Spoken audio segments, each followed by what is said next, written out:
chilly there on the main campus. I'm actually in North Carolina, and it's chilly here too. So hopefully you've got maybe a warm beverage or something as you're sitting and watching this, or are in some warm clothes today.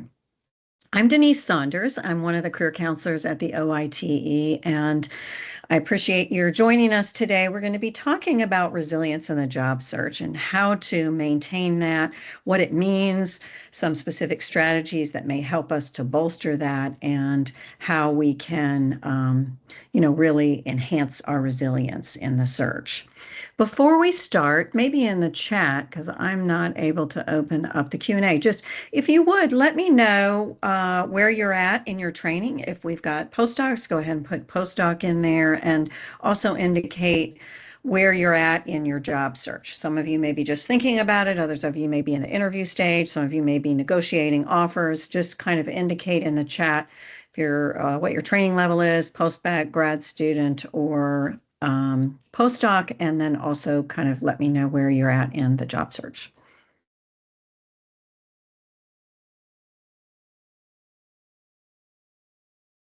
Okay, so we've got a couple of postdocs who are sharing beginning stages. Okay, a number of people just getting started on the search. Okay, that's all good. We'll talk about things that you can do to prepare, and also how to kind of help yourself in the midst of that.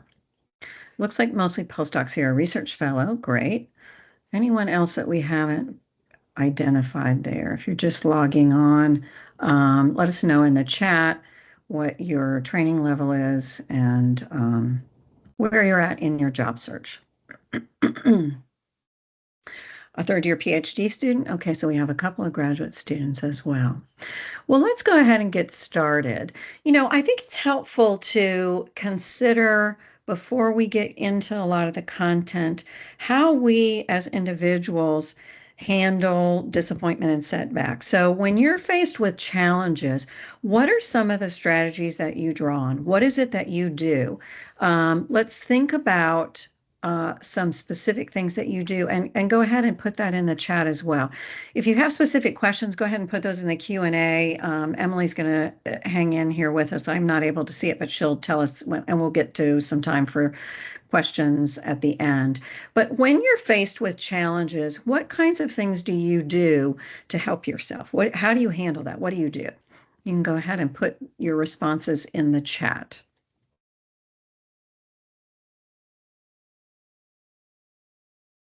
So I got some people: exercise, so draw on spirituality, faith, other ideas. Therapy, cry, sometimes that's helpful too. Reaching out to others, listening to music, breathing, just kind of slowing ourselves down. Take a look, take a pause, and sort of reanalyze what you're doing. All excellent, excellent suggestions, and some things that we're going to actually be talking a little bit about today.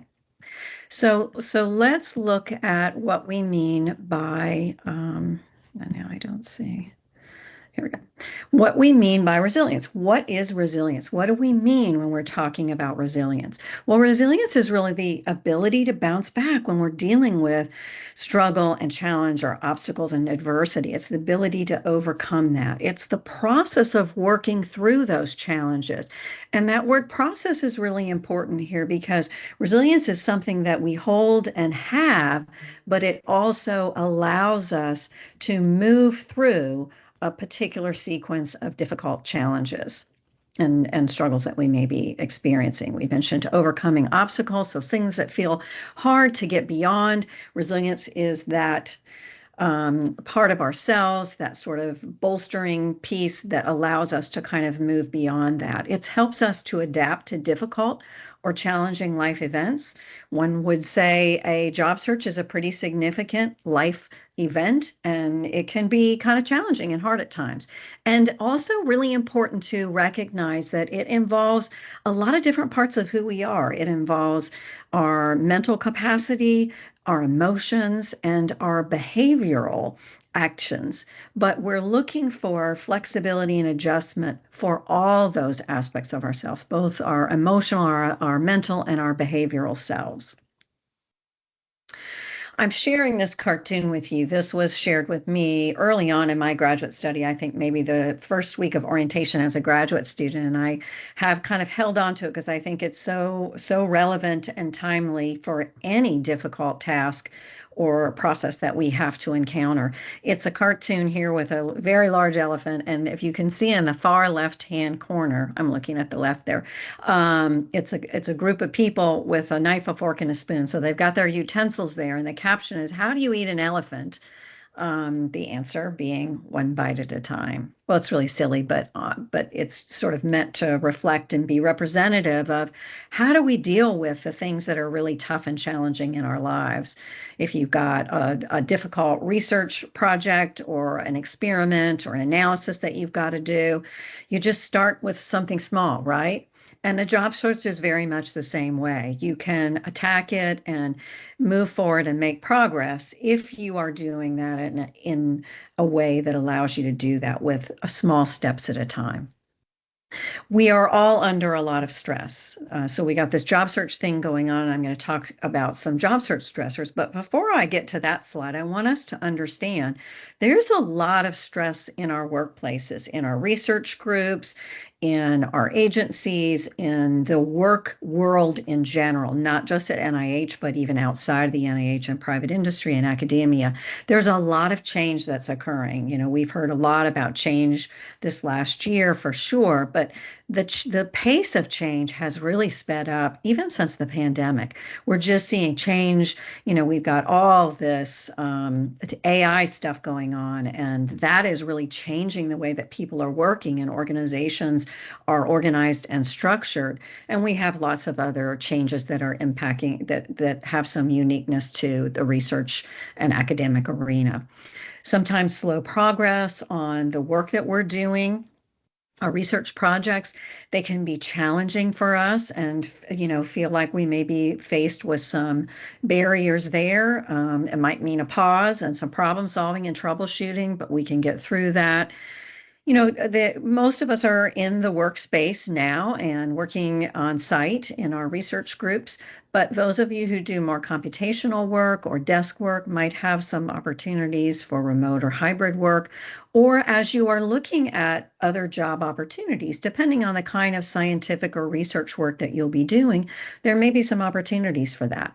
That's all good. It allows for a lot of flexibility, right? And some personal control over your work, but it can also lead to stress because social relationships are down. You can't connect to people in the same way. And there's some nuances of the ways in which we are working in the larger workplace that can make the different types of work a little bit challenging.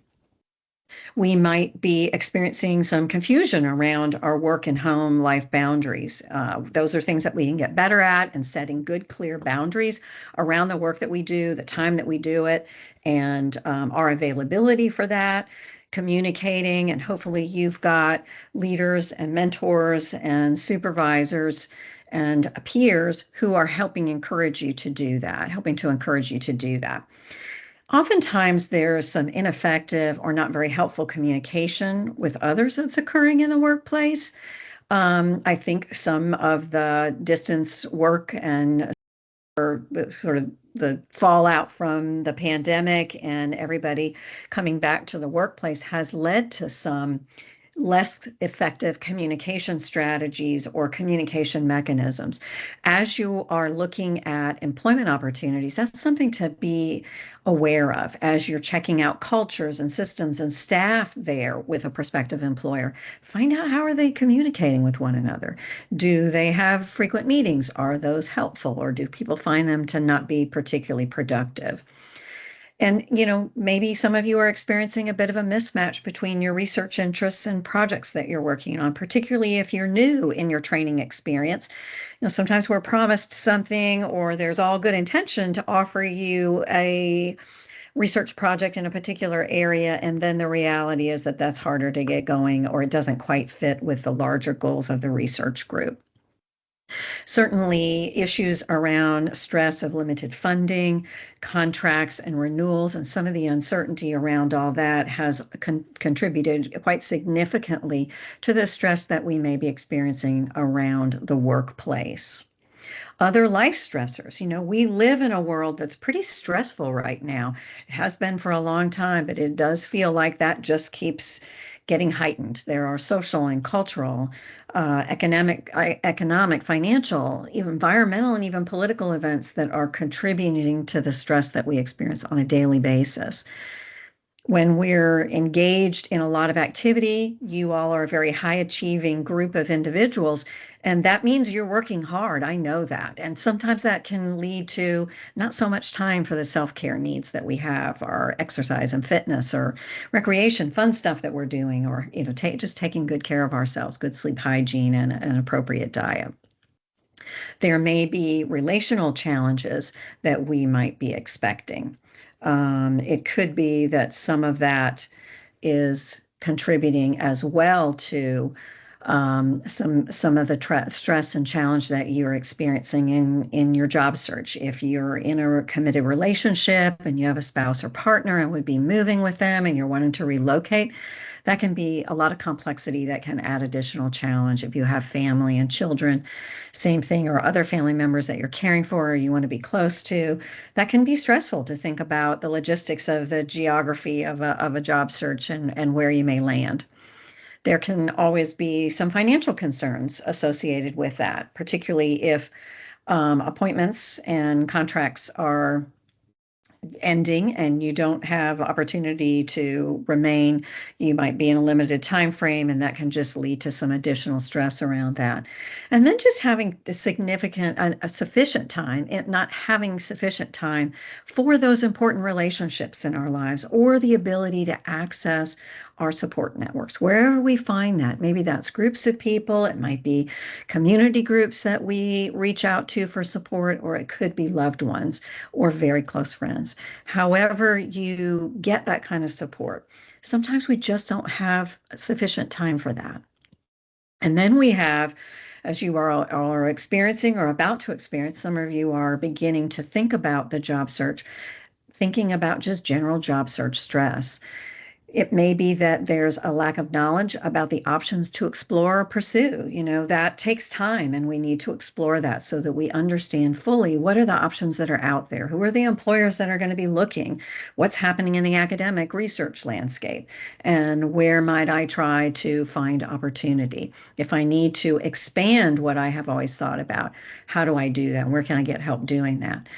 Sometimes the stress can be related to just not knowing ourselves very well, that self-knowledge piece.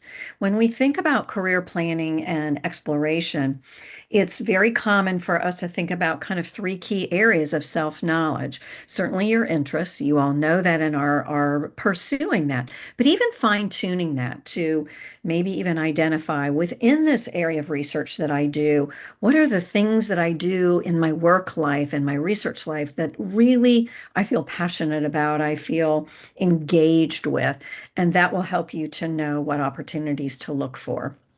So we think about interests, we think about skills, experience, expertise, and we also want to be considering our values and priorities, because that's how we're able to really make good informed decisions, is having the information, knowing about ourselves, understanding about the options that are open to us, but also understanding what are our priorities, what are the values that I hold around my work, and what are the values that I hold in my personal life, so that I can make decisions that are consistent with that we consider values-based. And that might lead to a shifting of a focus area for employment. A lot has happened in the last year, and some of you may be saying to yourselves, I want to expand what I thought I was going to explore. That's perfectly acceptable and maybe not a bad idea, depending on what your interest areas are and areas of skill development. But that's stressful, and that also can take time to do. We're having some mixed messaging about economic downturn in terms of availability of opportunities in the academic research arena and private industry research opportunities. So always make sure that you're getting good information about that. You don't want to make assumptions about things, because there are still opportunities available and people are still getting jobs, and we're available at the OIT to help you make those connections. There are hiring freezes and frosts. I know in the academic higher educational arena, we've seen, budget cuts and some issues related to that over the last year. Again, I think some of that certainly decisions around things that have changes that have been occurring in the past year, but maybe also some spillover from the pandemic that hit a lot of academic institutions pretty hard. In the interview process, we're interviewing not the way that we used to. It used to be mostly on site. There weren't as many virtual opportunities, and those formats are really changing. I sometimes hear from our international fellows that if they're interviewing for opportunities outside of the United States and maybe in home countries or countries that speak their native languages, that they don't know, if what language the interview is going to be in. So always ask that so that you understand as much as possible about the interview process.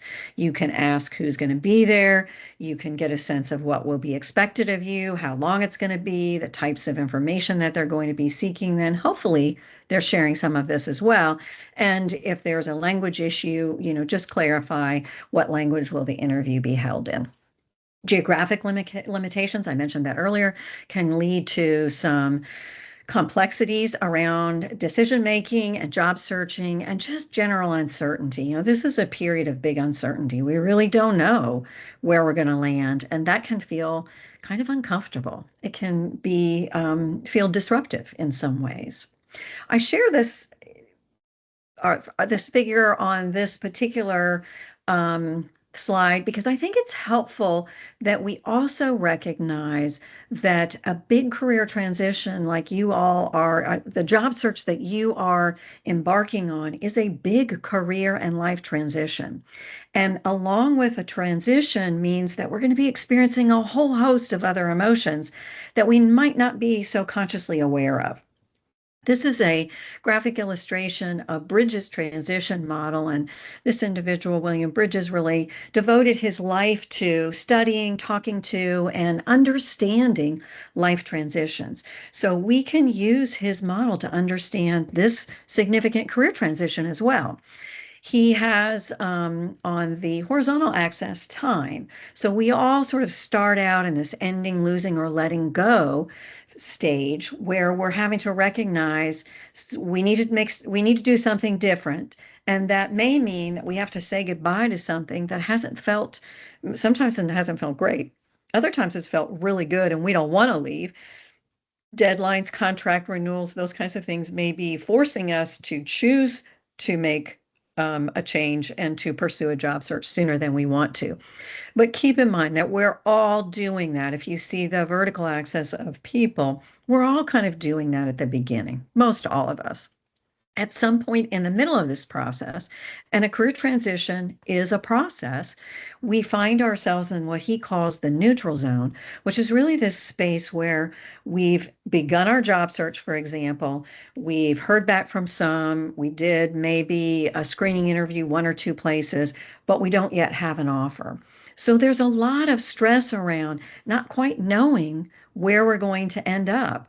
There might be some worry associated with that. We could be questioning how well we're communicating our strengths on our documents, how confidently we're coming across in our interviews. Good questions to ask, but not to spend too much time on and to dwell on, but a recognition and acceptance that this is really a time of uncertainty.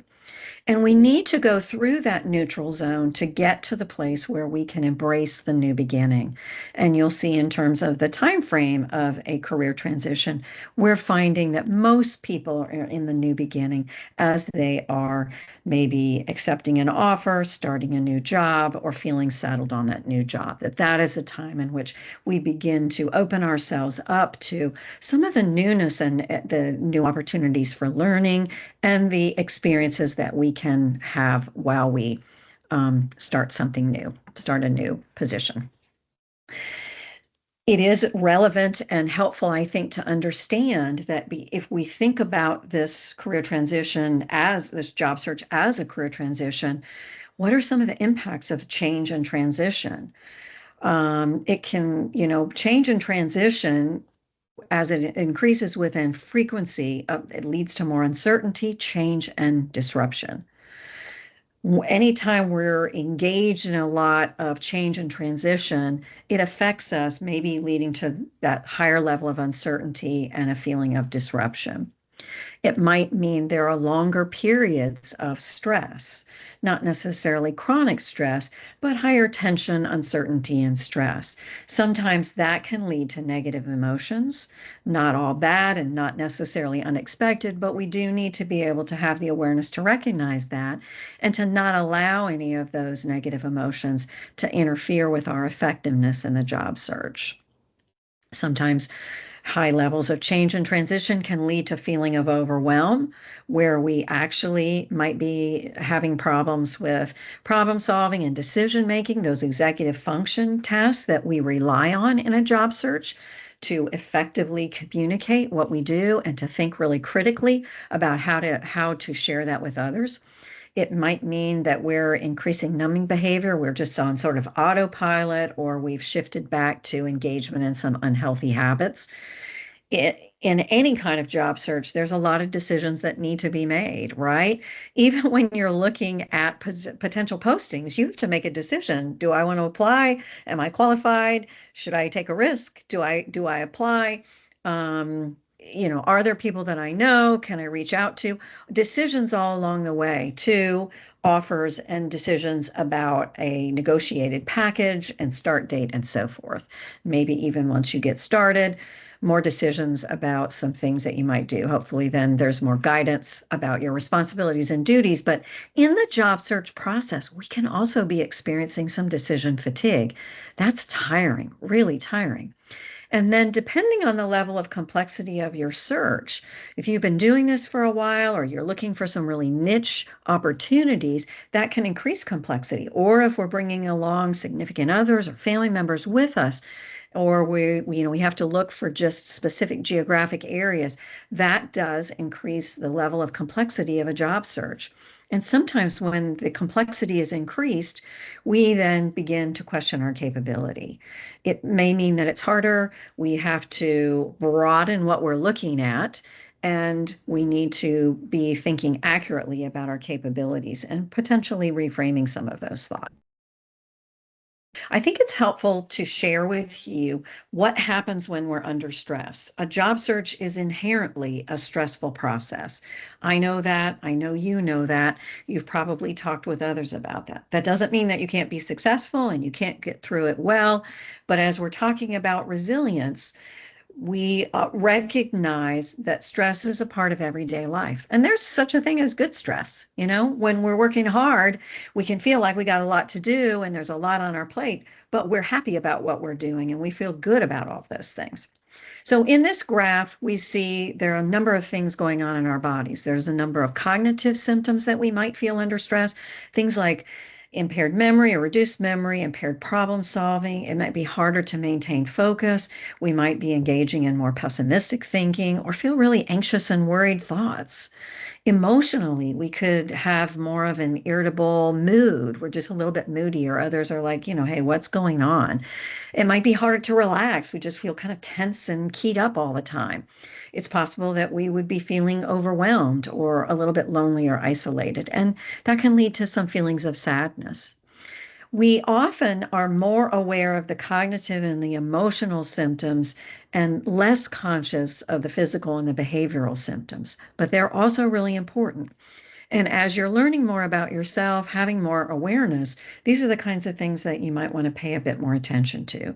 If you're having more aches and pains, might be some sign that you're under higher stress than you thought you were, or some GI discomfort, any kind of dizziness or fogginess cognitively, and maybe your heart's kind of beating rapidly, or you're not very well. You've got an impaired immune system, having more colds or illnesses. All of that could be reflective of too high levels of stress. And then there are behavioral symptoms. Maybe we're turning to food to help ourselves relax or feel better.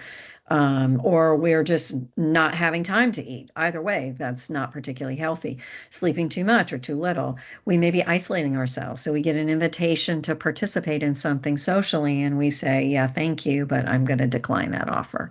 We procrastinate more or engage in other nervous habits or turn to substances that may help us at least consciously feel like we're de-stressing, but really probably not addressing the level of stress that might be a bit unconscious. Here's some factors that influence our resilience. First and foremost, when we think about resilience, it's really the capacity to set realistic plans and expectations for ourselves and then to carry them through.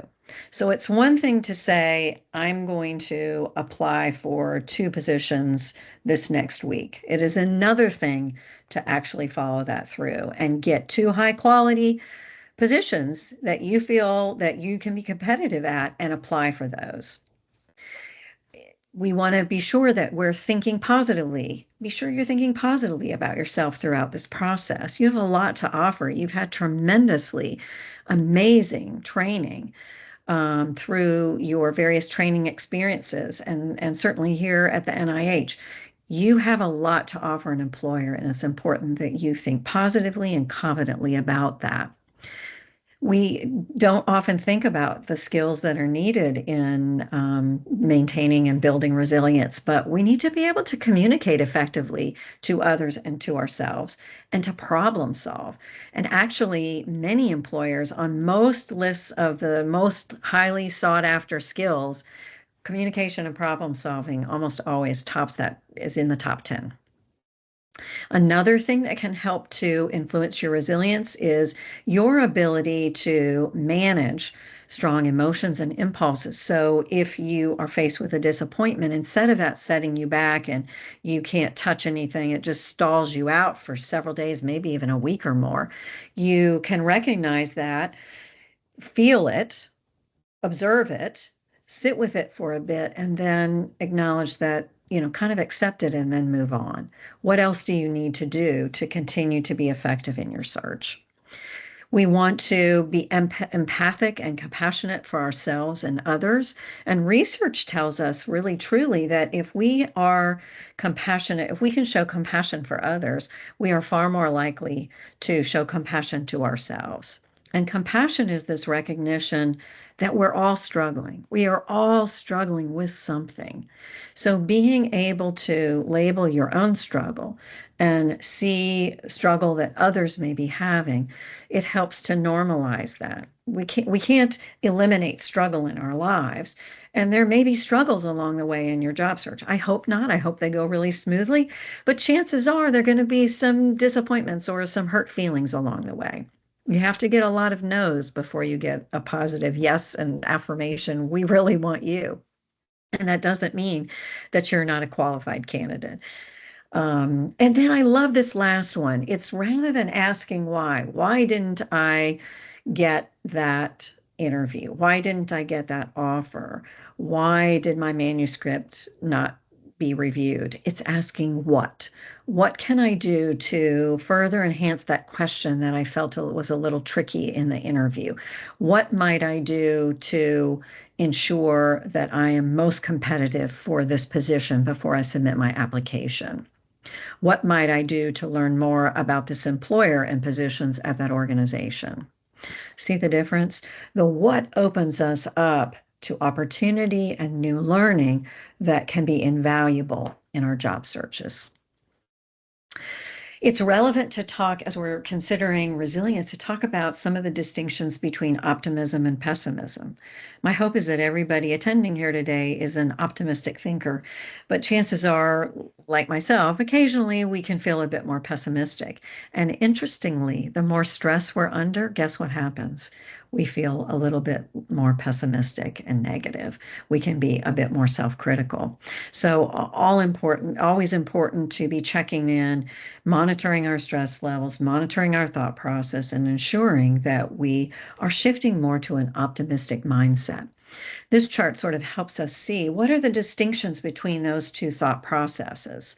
So from an optimistic perspective, when we have a setback or a disappointment, we view it as temporary.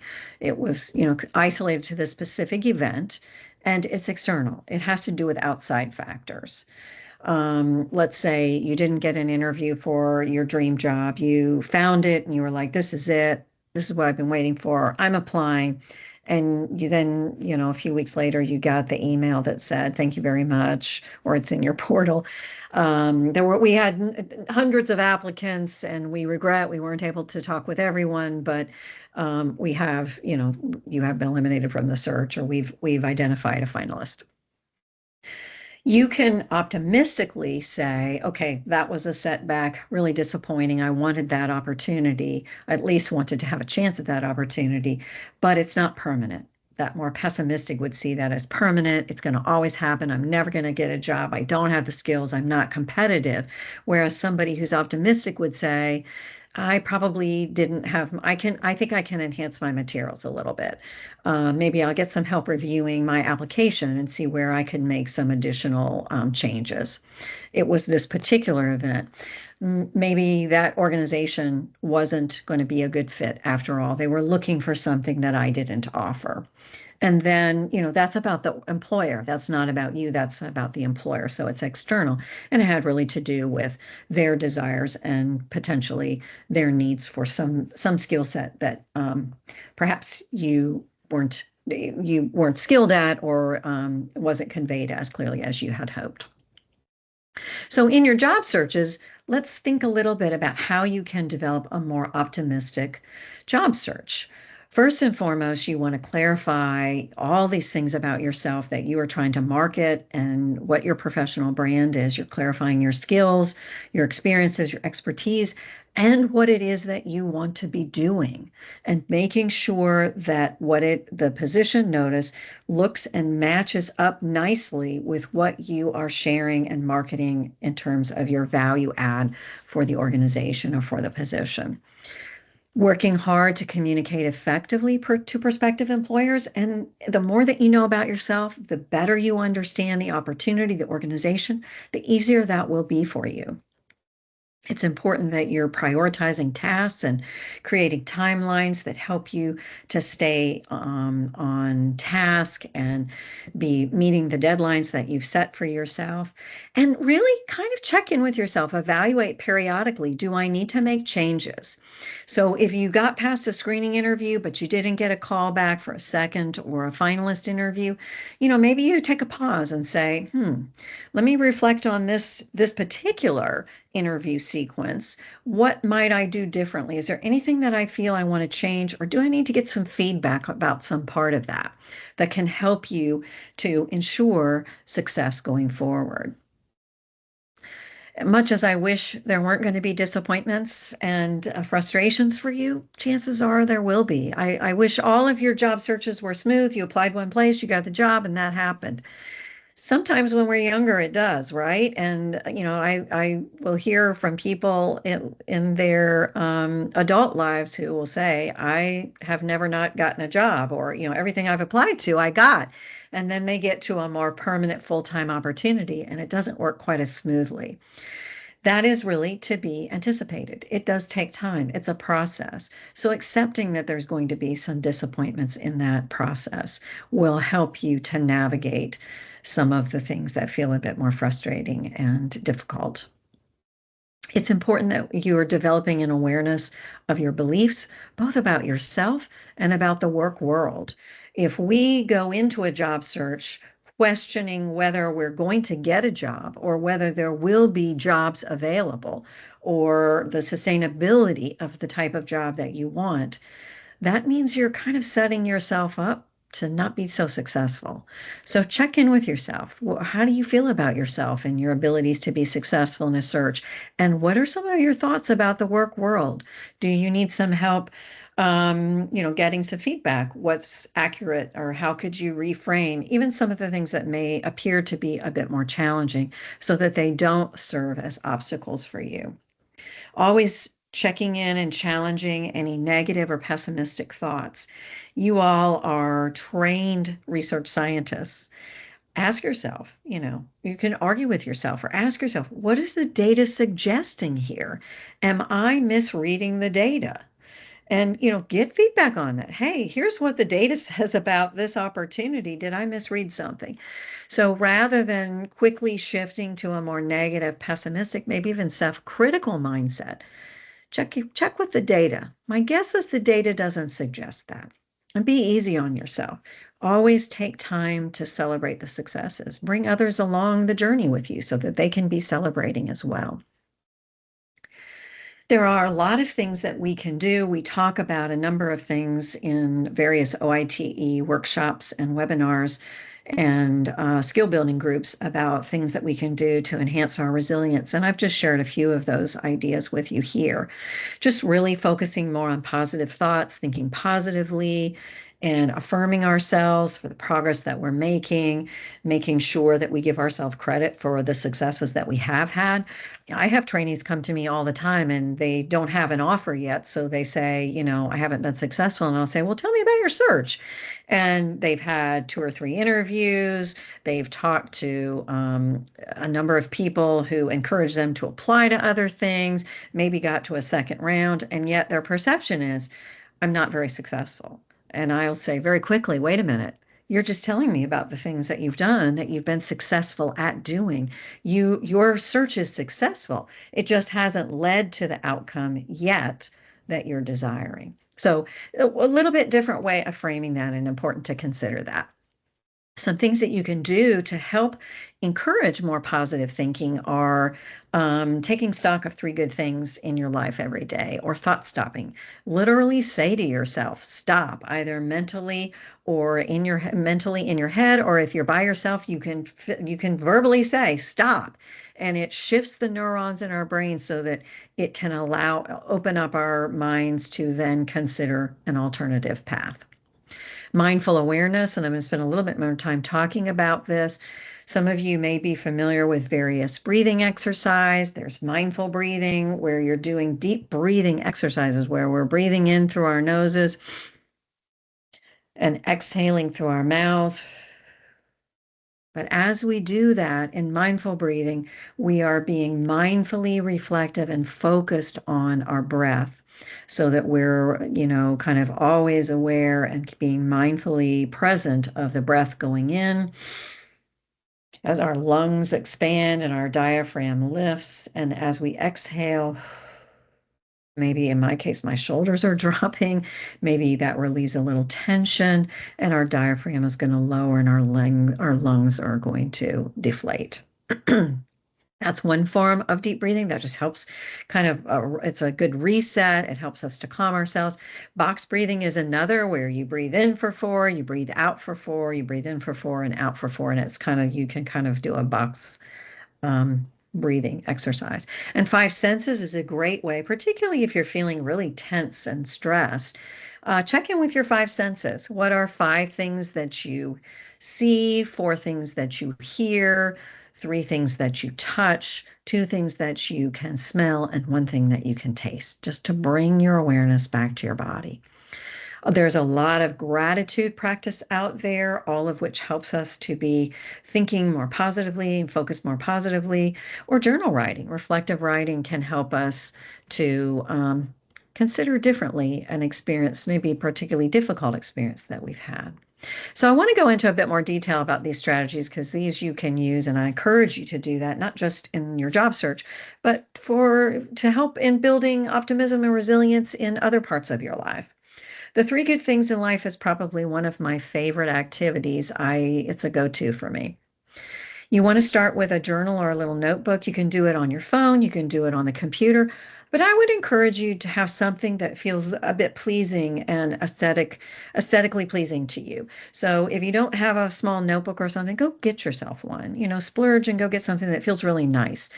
And every day, the task is to log 3 good things that you've observed throughout the day in your life. It can be anything. And at the beginning, for some of us, that might be kind of hard. Weather's a good one for me. It's sunny here, cold, but it's sunny. I'm thankful for the sun. It might be sunsets. I was driving home. I was away for the weekend and I watched the sunset last night. So that was definitely one of my good things yesterday. The sun was really bright and brilliant and round beforehand, and the sunset was really pretty with some pink and orange. That would have been one of my good things. It doesn't have to be something fancy, but if you find you are logging some of the same things in 2 weeks, then challenge yourself to be looking at some of the things that aren't quite as present for you, that aren't right in front of you. It might be a relational interaction or something that happens when you're out in public and something that you observe or notice. At any rate, you want to write down those three things that went well each day or that you observe are good things. And then as you practice that, you want to get good at practicing. And this is really a practice to work at hardwiring our neurons. We want our neurons to fire a little bit differently, particularly if we find we're in a more negative, pessimistic stance. We can engage in these kinds of activities to help us think more positively and be more open to opportunities to be thinking a bit more flexibly. Then once you practice for a while, provide an explanation for those good things. I mentioned that I had been traveling this last weekend. I was helping some aging parents, and it was kind of a tough weekend. And I had to be really intentional about recognizing the good things that were going on around me. And there were actually a lot of them. I was really surprised. But when you go into experiences, your job search, an interview, an interaction with a colleague, a network communication, when you're looking for those things, you'll find them. If you're looking for challenge, distress, disruption, upset, you'll find that too. But consider the three good things activity. I think you'll find that that can be really helpful. One of the other things I mentioned was just this mindful awareness. Maybe some of you are already engaged in a mindfulness practice. That's great. You want to continue that. And you might use the skill set a little bit differently in your job search. When we think of mindfulness, the skills that are most commonly understood as mindfulness skills are being able to observe our thoughts, our feelings, our behaviors non-judgmentally. That means that we don't shift to that self-critical, oh, I shouldn't, or I wish I hadn't, or, I'm not any good, or I'm not going to get the job. But to observe, I'm feeling kind of worried about this job search, and I'm hopeful that I get a job, but I'm a little bit nervous about how this is going to work out. That's a non-judgmental observation.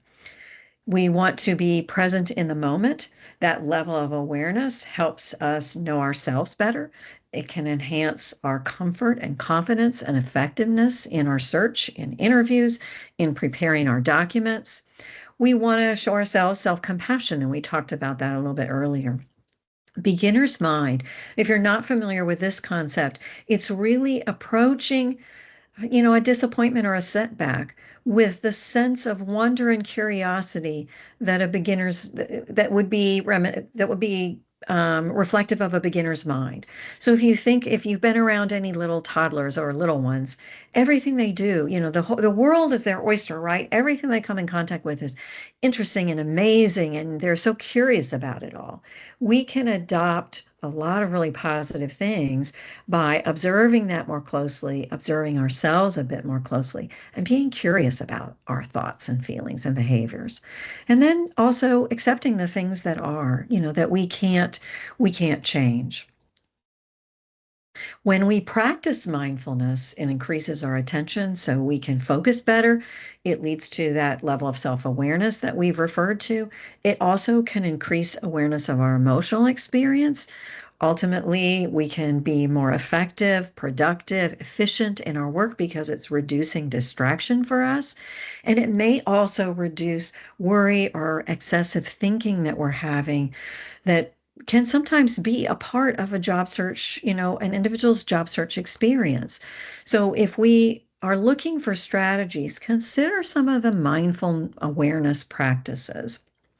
And the other thing that I wanted to mention, and the OIT does do regular journaling sessions so that you can write, there's a topic, you can sign up for those and join one of my colleagues in just, doing some reflective writing.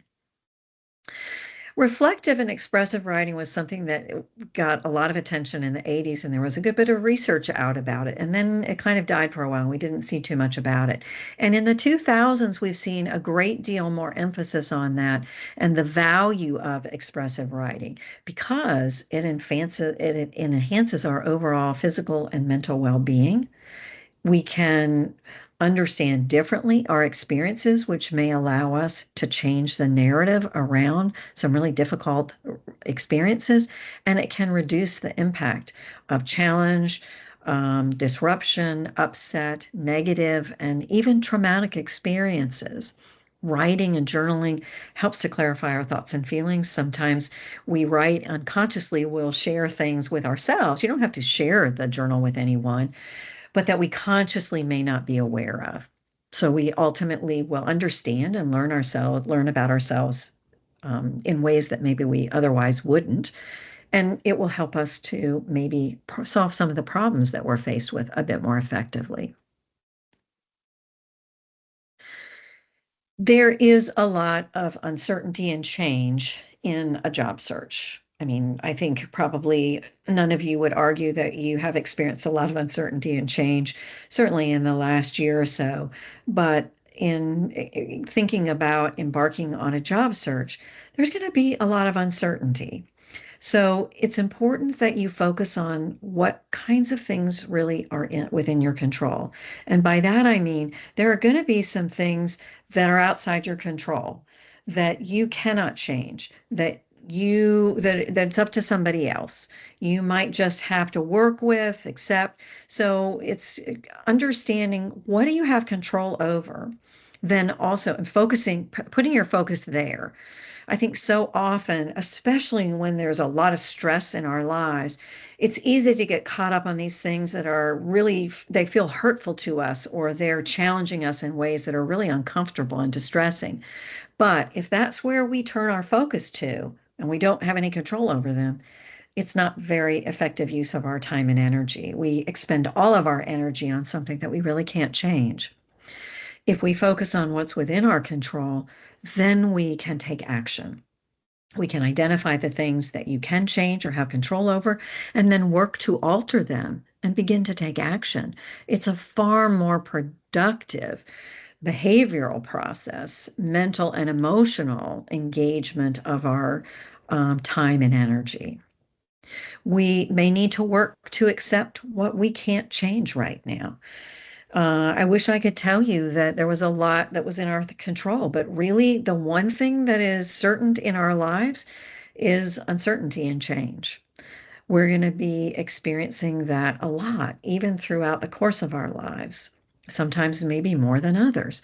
And it's important that we accept what we really can't change and we don't have control over.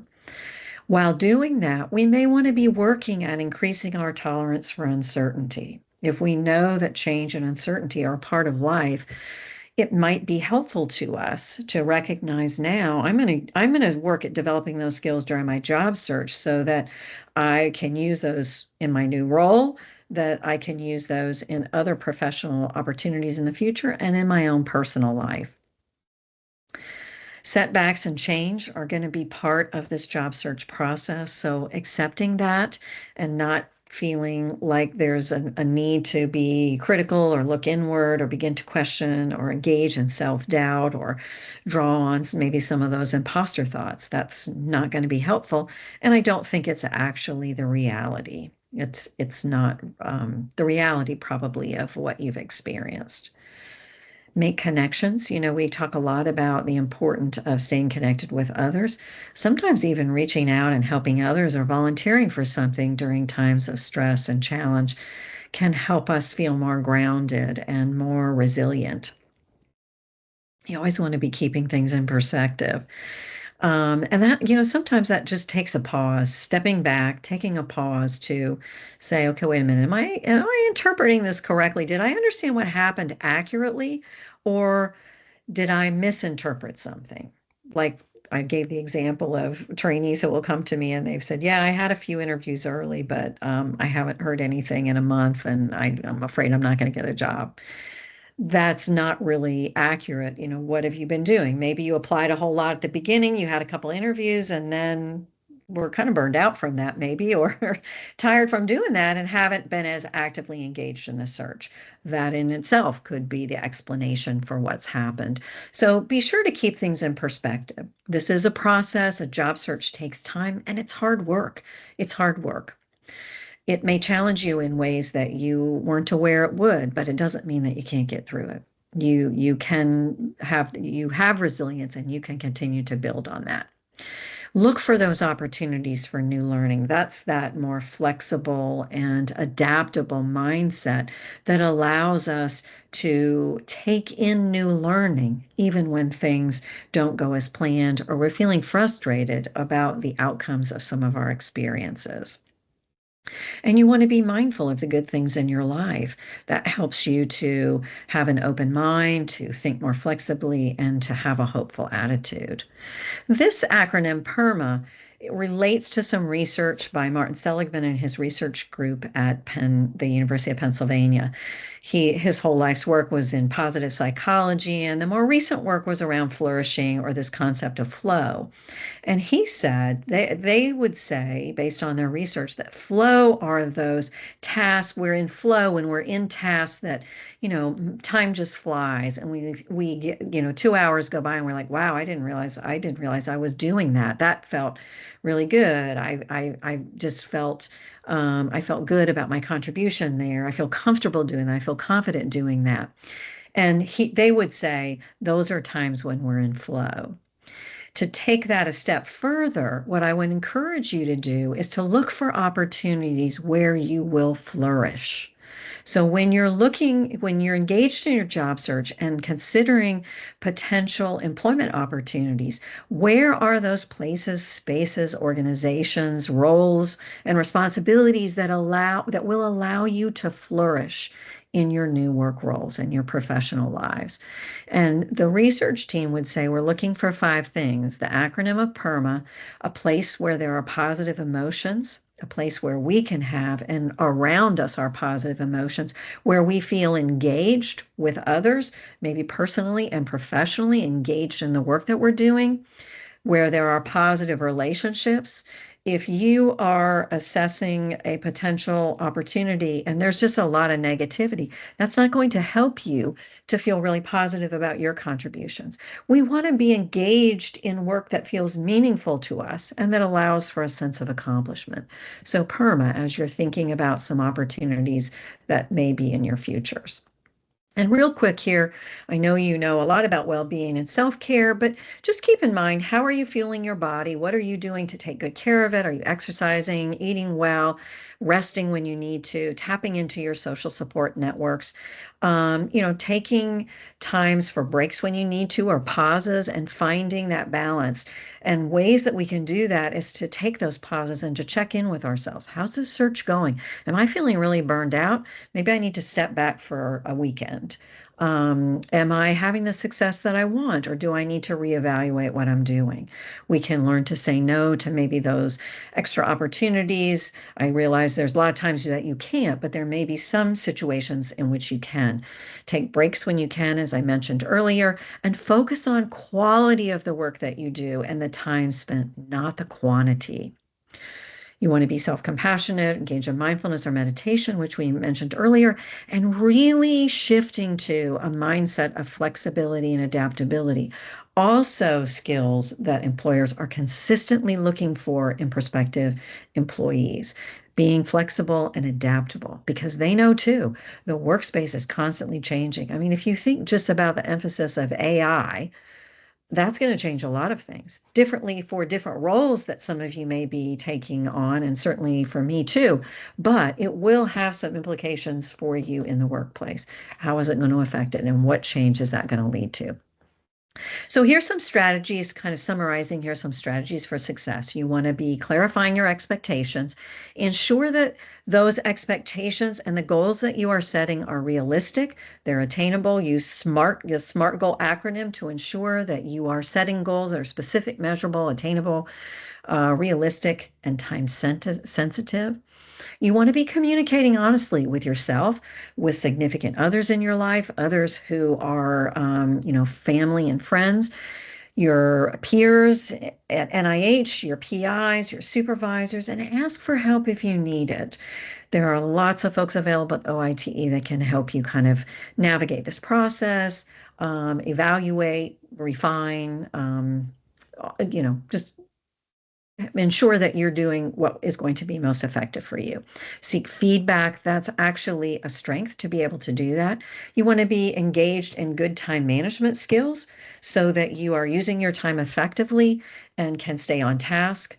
And remember, break things up into small chunks so that you have small goals that can lead to really meaningful actions. If the goal that you have is to get a job and that's what's driving you, that's really far too vague and what we would say is fuzzy. It's not specific, it's not clear, and it doesn't have any measurement of time. So break that down. I'm going to spend 2 hours looking for job opportunities this week, or I'm going to apply to 2 positions this week, or I'm going to make connection with one network contact and set up a time for a network chat virtually in the next week. All of those would be very specific and time sensitive. And, we talked about mindset. So important that we want to have this kind of growth mindset where we're learning and engaging and flexible instead of a more rigid, fixed mindset. And always be working to stay connected with others. I'll share briefly here resources, and then I think we may have a few minutes for questions.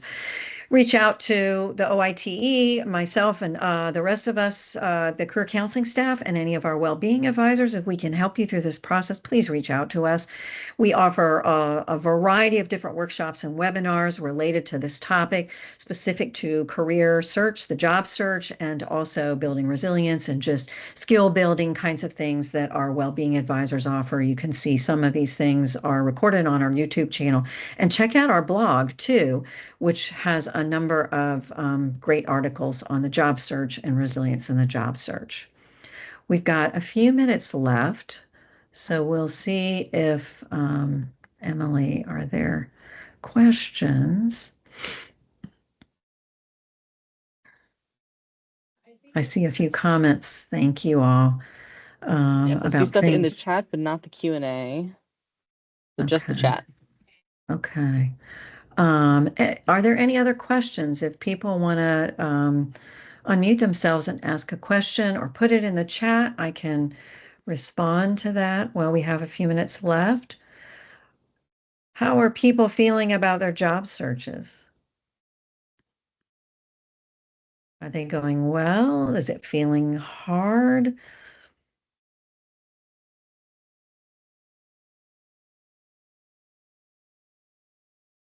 Okay to share. Hard. The market's tough. I think there's some truth to that, but we do know. I mean, Emily is working with a lot of folks who are on the industry job search, and we hear from individuals in private industry searches and also more traditional academic research or in higher education that it's tight, but that there are opportunities out there, and that people are getting offers and taking new opportunities.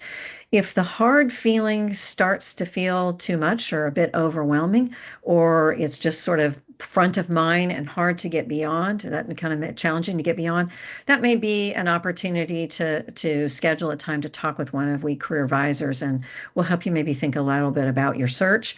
It'll help us to know a little bit about your unique circumstances, skills and expertise and desires, what kinds of positions you're looking for, and then we can help you maybe strategize a bit differently. Any other questions or thoughts before we wrap up today?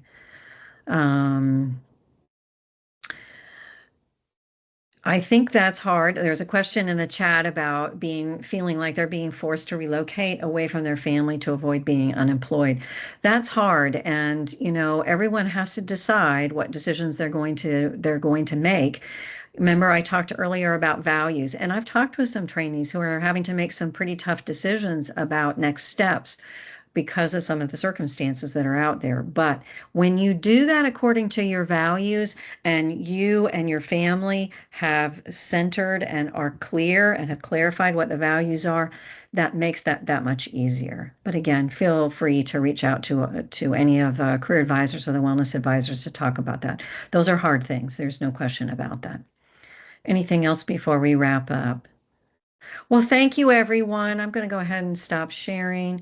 Thanks so much for joining us this afternoon. I know it's a little late in the day, and I appreciate your taking time to sit and listen a little bit, and hopefully you take away a few things that will help you in your job searches.